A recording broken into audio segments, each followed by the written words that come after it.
Hi guys, welcome back to my channel. If you're new here, hi, my name's Nancy, and today I decided to do a look using the new Conspiracy palette. So excited, I finally got to play with it. I'm gonna be honest with you guys, this is the third time I've tried filming a look. The first two, I wasn't that much of a fan. I don't know, I guess I was rushing myself to just do a look with it. So this is how it looks like. Mini controversy. So pretty. I'm a sucker for the packaging. So yeah, I ended up doing this look.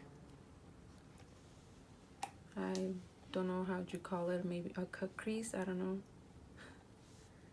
But if you want to see how I achieved this look, then please keep on watching.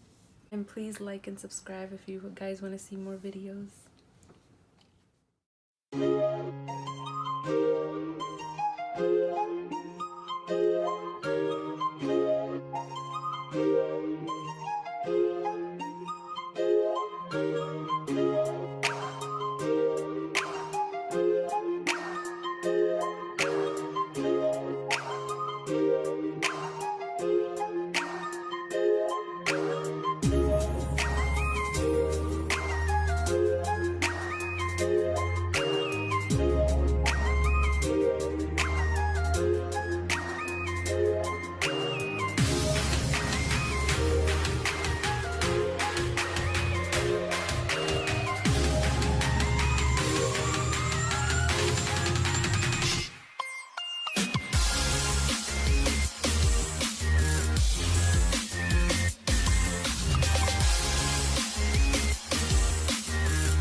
Answer.